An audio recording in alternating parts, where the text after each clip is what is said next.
Hey there mga my loves, Gemini! Thank you so much for always staying here with me in the channel, babe. So bago natin simulan ito, meron pala tayong new channel, ang Dalnim. So yan ay Goddess of the Moon in Korean. So yan mga babes, no? Diyan ay collective readings for all signs. Kaya kahit na ano pang zodiac sign mo, welcome ka ron. Tagalog rin po yung readings natin dyan. So pwede rin kayong tumambay there. So yeah, hi and hello new subscribers, no? At pwede rin kayo mag-subscribe doon yung subscribers. By the way, my name is Yan. At sa returning subscribers at nakasubscribe na rin doon sa Dalnim channel. Maraming thank you po sa inyong lahat sa pagsuporta ninyo dito sa aking journey of my life. So yun mga babes, no, I suggest, no, na kung tatambay kayo doon, mag-subscribe kayo para ma-hit nyo yung bell, para ma-notify kayo kapag uploaded or freshly uploaded na yung mga video readings, no. Kasi kahit ako, hindi ko alam kung anong time ko maa-upload talaga yun, no. So, ang use nung bell is para, ma-notify kayo sa inyong phone na uploaded na, no, ang readings natin there, no. Pati dito sa The High Priestess. Okay, so yeah mga babes, no, let's take a look at your March kaganapan, no, March 2024 reading. So, we're gonna use 2 decks right here. So, let's see. Gemini, no, i-shuffle na muna natin both bago natin tuloy ang pag-usapan anong meron dito. Spirits and Angel Guides, Archangel Michael, maraming salamat for being present here in this reading. This is for my Gemini people. Can you please show me what do we have here for Gemini? This is for Gemini. What do we have here for Gemini, please?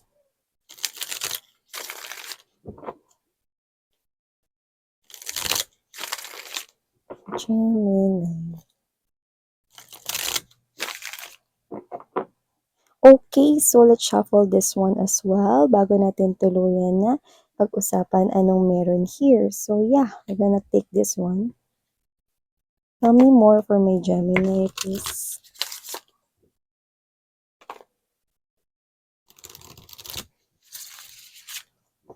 May nakikita ko ditong gagawin mo, pero lumalabas na worth it daw yun. So, ibig sabihin, kung meron ka ditong balak gawin and you feel like na worth it na pagbuhusan mo yun ng effort or lakas or energy or time, then go for it, 'di ba? Worth it daw kasi yung i-try or gawin, no? Or i-grab yung chance or opportunity na yun. So, tell me more for me, Gemini, please, for the month of March 2024. Gemini. Oh, mukhang nagwawala yung mga cards. Parang ang dami nilang gustong sabihin here. Ano kaya yun? So, let's see.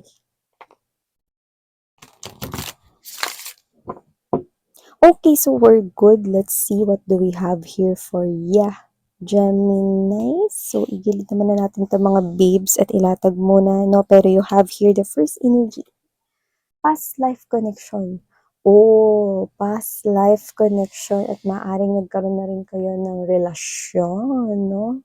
So, nakikita ko rito na kung sino man to na makakonect mo this March 2024 or baka yung iba kakonect nyo na, no? Kasi nakikita ko na parang paikot-ikot na to sa inyong vicinity or sa inyong area or world, no? So, kung sino man to, no, you have known each other before. So, there's a strong indication na pwedeng nag-meet na kayo nitong person na to, no, in one of your past lives right here, no, parang familiar ka sa kanya, parang yung energy niya, no, parang pakiramdam mo kilala mo na siya, no, and you will both feel ganon.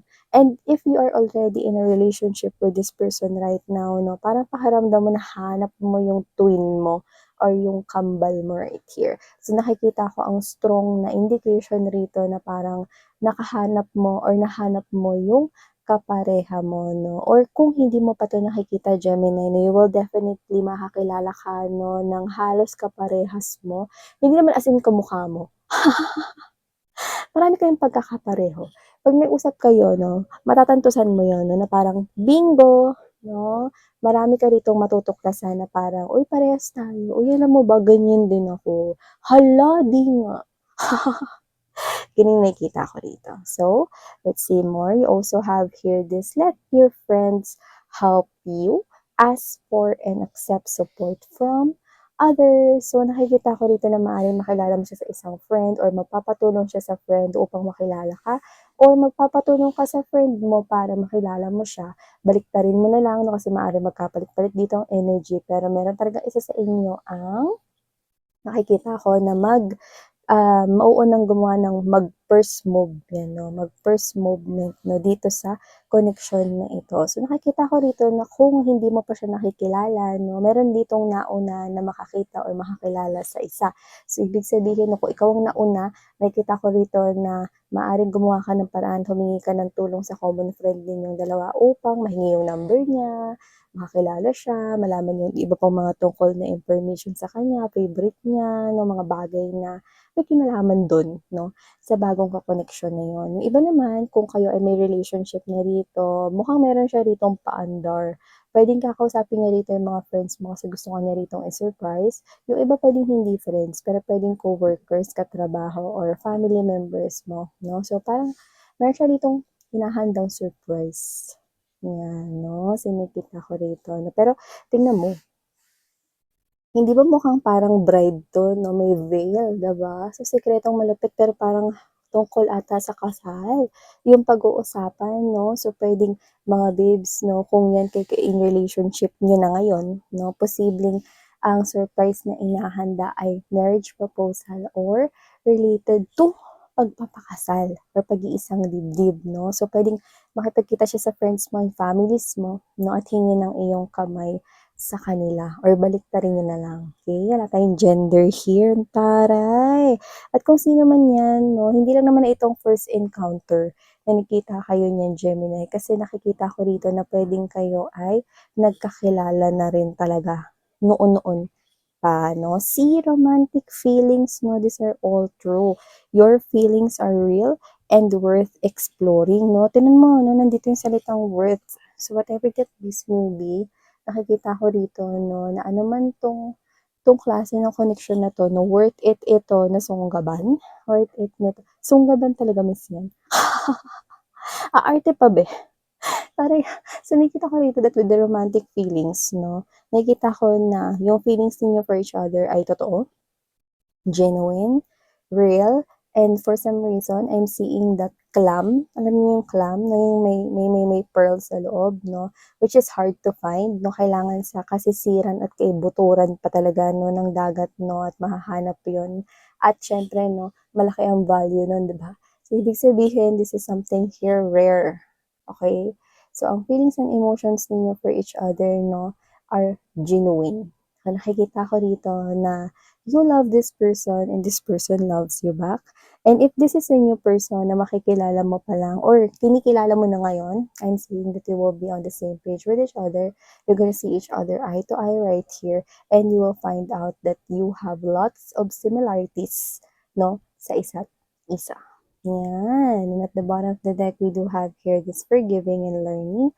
As you release and heal the past, you experience more love in your present moment. Ay, so nakikita ko rito 'no, na puwedeng nagsisimula ka na talaga na parang mawalan ng pakialam sa lahat ng may kinalaman sa past mo. Wala ka na pakialam sa ex mo, wala ka na rin pakialam na sa mga taong nag-betray ng trust mo, okey? Kahit sino, lahat. Parang you forgive yourself 'no, na parang hindi yung ikaw yung nagkasala 'no, you just forgive yourself 'no, na parang ikaw 'to na kasi parang inisip mo nag-aksaya ka ng time because you dwell in the past 'no. Pero this is you, you're not regretting anymore. This is you, you're letting the past go, releasing the past, and as you do that, as you forgive everything related to past, no, at natuto ka with learning, nakikita ko rito na mas mapapalapit ka rito sa tao na to. Nakikita mo ba yan? This is retreat. This is having that feeling of disconnecting from the world. Ano ibig sabihin nun? Parang this is the type of relationship that you deserve, no? Na parang out of this world, yung magiging happiness mo sa pagdating nitong person na to, no? So, yung iba dumating na to sa buhay ninyo. So, I'm seeing wedding. Nakita mo naman yun. May bride and groom. And pareho silang naka-wear ng wedding dress. At, tingnan mo naman yun, no? Diba? Yung parang talagang pangkasal kayong dalawa. And I do pick up right here ang lalaki ng mga puno. Tingnan mo yung lalaki ng mga puno, no? So, ibig sabihin niyan na magiging stable at sobrang tibay ng samahan ninyong dalawa. Yung iba may age gap tayo nakukuha rito. Like literally, maaaring meron ditong gap sa age or edad. Pero yung iba naman na pwedeng may gap sa status sa work or sa pera. Yan, no? Parang, ano ibig sabihin din is yan? Yung iba, pwedeng mataas yung katungkulan nitong partner na to ninyo. Pwedeng siya ay boss, pwedeng siya ay CEO, ganyan, or meron siyang posisyon, may authority. Yun yung nakikita ko here. And we have here healing family issues, your love life benefit as you forgive your parents. So yung iba, okay, this is not for everybody, pero nakita ko, no, na kung sino man yung makaka-resonate dito, meron dito nanonood na possible na nagkaroon kayo rito ng away or alitan sa pamilya, pwedeng sa parents or pwedeng sa relatives basta kadugo. At nakikita ko rito, no, na meron kang iko-close dito na parang magkakapatawaran na kayo, magko-close ka ng chapter, no, para patawarin kung sino man yung nagkasala, no, na family member or relative mo sa'yo. Or hindi naman sa nagkasala sa iba, siguro nag-away kayo, no, and may pagkakapatawaran, no, may closure na nakikita tayo dito, no, at pagbubukas, no, ng parang umpisa, no, ng maayos na connection. So, nakikita ko na magiging maganda na, ano, yung daloy ng energy sa loob ng bahay kung kasama mo siya or sa buhay mo in general. Kasi, you know, when you forgive someone you hurt, no, para mo na rin ditong pinalaya yung sarili mo sa problema.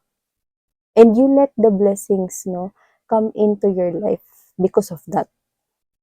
Wow! So, yung nakikita ko rito, may forgiveness na yung nakikita sa family member here. We have here 7 of Wands energy. Alam mo, to the rescue talaga yung mga friends mo, no? Friends mo, co-workers mo, no? Yung nakikita ko dito. Pero kung sino man sila, no, to the rescue talaga sila. Supportive sila sa love life mo, no? Yung mga kaibigan mo. Yung iba, pwedeng hindi mo mga kaibigan, pero may mga pinsan ka na parang mga friends mo na rin. Yun yung nakikita ko rito. So, yeah. Naku, alam mo ba na may mag-o-offer sa'yo rito ng trabaho? Yun ang nakikita ko rito. At hindi lang basta trabaho to para sa iba. Okay, nakikita ko rito mga babes, so sa iba, hindi lang trabaho ang i-offer niya, no, kundi ang love, no? So, yung iba, mga babes, no, pwedeng may options pa kayo when it comes to love, no? Kasi, this is another energy. Someone here will offer you the 10 of coins energy.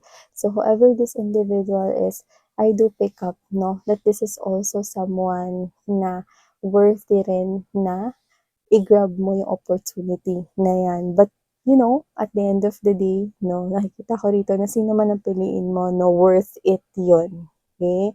Nakukuha ko lang yung worth it na energy dito sa another person na to, na pero ikaw ang bahala. Listen to your intuition daw, sabi ng spirits and angel guides. Paano binigyan ka na rito ng options na parehas na maganda at worth it na i-try.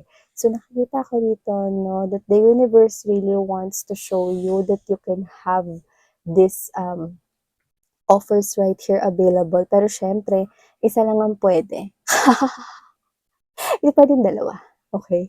So, nakita ko dito na parehas worth it yung offer na yun when it comes to love. No? Yung iba kasi, kung katrabaho nyo to, no, may posibilidad din talaga na may i-offer siya rito sa'yo, no, na pwedeng sa umpisa, tungkol yun sa trabaho or tungkol yun sa business proposal, Gemini, no, yung iba naman, mga babes, no, pwedeng tungkol sa business. So, kung ano man yan, no, ito kasi, kung sino man to na mag-offer sa'yo ng 10 of Coins energy, hindi to love agad sa umpisa eh.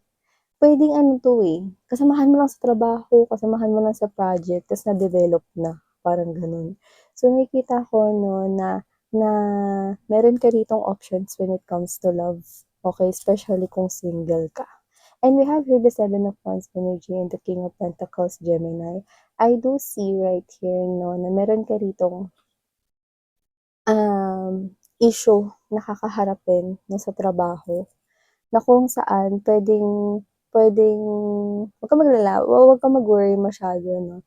Pero sa tingin ko parang meron ditong, ano, paano ko tatawagin 'to, hindi man mali, eh, parang meron ditong parang, work dito, 'no, na puwedeng hindi napagtuunan masyado ng pansin.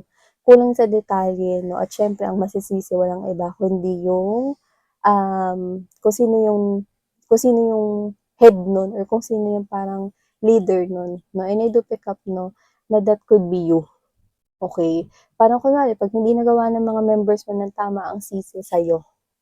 So, nakikita ko rito 'no, na parang magkakaroon ka ng gano'ng klase ng issue 'no, if you are working with the team, okey? Pero 'yun 'no, any issue about your work or about your finances 'no, na I think na malulusutan mo pero parang paghahanda rin ito 'no, upang i-check mo mabuti lalo na if you're working with other people. Doesn't have to be that you are their head, pero puwedeng you are part of the team, okey? So, nakikita ko rito 'no, na isa itong paghahanda upang, mas ma-check ninyong mabuti 'no, yung mga trabaho ninyo 'no, yung mga task ninyo right here to avoid this type of concern or issue. At nakikita ko rito may magtatapos dito sa hulog sa loan. Kasi nakikita ko rito na merong eto hindi 'to para sa lahat, meron dito na makakakuha ng money, parang hindi ko alam kung papanalunan niyo ba yun or ibibigay ba yun sa inyo or mai-inherit niyo ba yun? All of those stuffs na parang, binibigay sa inyo, like literally 'no, hindi hindi galing sa pinaghirapan o pinagtrabahuhan ninyo. So yun yung parang money na kukumpleto sa loan mo. Like literally 'no, yung money na yun yung tatabon or yung parang yung money na yun yung magko-close ng utang mo. Kasi yung money na yun yung ipambabayad mo dun sa kunwari, hindi doesn't have to be na utang sa ibang tao, puwede rin naman na kasi kumuha ka ng cellphone or appliances 'no, tapos hinuhulugan mo 'yan 'no or kumuha ka ng car or ng ng vehicle or motor 'no, and then nakikita ko rito na meron ka ditong matatanggap na pera ng hindi mo 'yun pinaghirapan, ng hindi 'yun nanggaling sa'yo, binigay or napanalunan mo, 'yun yung nakikita ko rito 'no, na matatanggap mo. Ang taray nun, At isa pa, nakakuha ko rito na meron dito magsasabi sa'yo ng apology, and this is a very sincere apology. Iba pa 'to dun sa healing family issues na nakuha natin kanina. So, meron ba ditong nakasakit sa'yo 'no, kasi dito nakikita kong papaiyak ka, eh. Mm. So, kung sino man 'tong person na 'to na magso-sorry sa'yo, I think magiging emosyonal ka sa paghingi niya ng tawad. Why? Kasi mararamdaman mong totoo yun, 'yan, kung sino man yun, okey?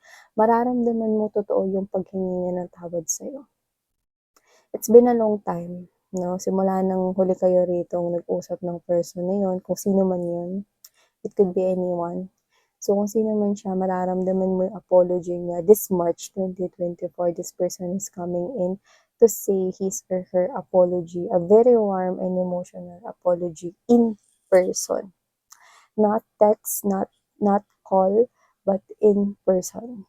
Yun yung nakikita ko here. And also, nakikita ko dito 'no, na may growth sa finances mo. So, kung meron ka man ngayon na parang, gustong i-try, gustong gawin 'no, and you think na worthy yun na i-try, then go ahead, do that. Lalo na kung may kinalaman yun sa money, because I'm seeing you right here dropping burdens 'no, parang bibigat yung pasanin mo rito 'no, nakikita ko rito na i-increase nito yung money mo. So, kung feeling mo noon napupunta lang sa lahat 'no, sa bayarin yung pera na sinasahod mo ngayon, may matitira ka at unti-unti mararamdaman mo nakakaipon ka at lumalago ang pera mo. So yeah, ito ang mga mensaheng nakuha natin here for you, Gemini. Thank you so much. Sarang Heyo Love and Light. Annyeong.